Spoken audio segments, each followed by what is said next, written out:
2024 dilihat sebagai tahun dengan pelbagai perubahan dasar untuk reformasi sistem yang telah diguna pakai untuk sekian lama. Selain beberapa cukai baru diperkenalkan, terdapat juga dasar khusus digubal untuk mengurangkan kos sara hidup rakyat di samping mengukuhkan kedudukan fiskal negara. Wartawan Afrina Romzi menyediakan laporan berikut untuk rujukan mudah anda. Bermula 1 Januari, setiap pembelian barangan import di bawah RM500 akan dikenakan cukai jualan terhadap barang bernilai rendah sebanyak 10%. Sebagai contoh, jika saya beli barang di kedai ini, ia telah pun dikenakan cukai SST. Bagaimanapun, barang lebih kurang sama yang dijual dalam talian masih belum dikenakan cukai. Apabila barangan import dikenakan cukai, ia dapat memberikan kesaksamaan persaingan serta permintaan kepada barangan tempatan.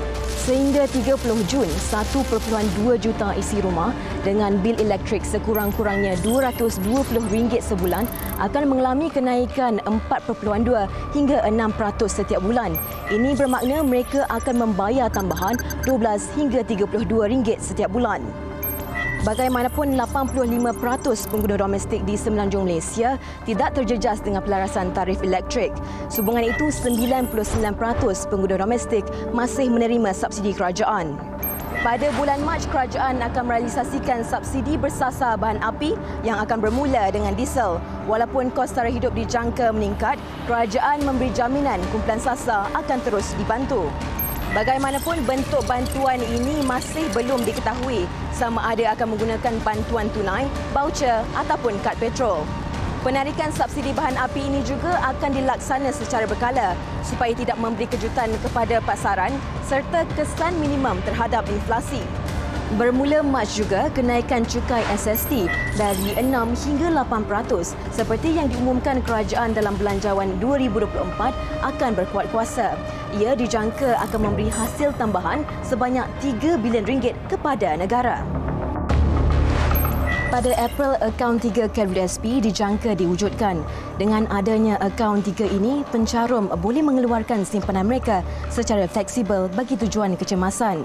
Butiran lanjut mengenai akaun ini akan diumumkan KWSP menjelang pengumuman dividen pada Februari. Seterusnya pada Mei, cukai barang bernilai tinggi akan dikuatkuasakan pada kadar 5 hingga 10%. Setakat ini, maklumat terperinci mengenai cukai baru ini belum diketahui. Namun laporan media menyebut barangan kemas, jam tangan berjenama serta kenderaan mewah pada harga tertentu termasuk dalam kategori ini.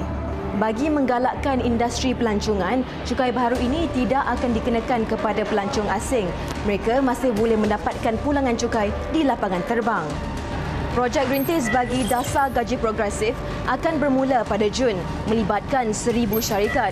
Projek ini turut melibatkan pekerja dengan gaji antara RM1,500 hingga RM4,999. Syarikat yang terlibat akan menerima insentif daripada kerajaan untuk meningkatkan gaji penengah pekerja mereka. Tangga gaji pekerja perlulah naik seiring dengan kos harian serta setimpal dengan kerja masing-masing. Daripada segala pelaksanaan reformasi ini, rakyat mengharapkan hasil dapat dirasai bersama secara holistik. Daripada kumpulan sasar yang dapat meningkatkan taraf kehidupan mereka maupun golongan berpendapatan tinggi dapat menyumbang kepada ekonomi negara. Afrina Romzi, TV3.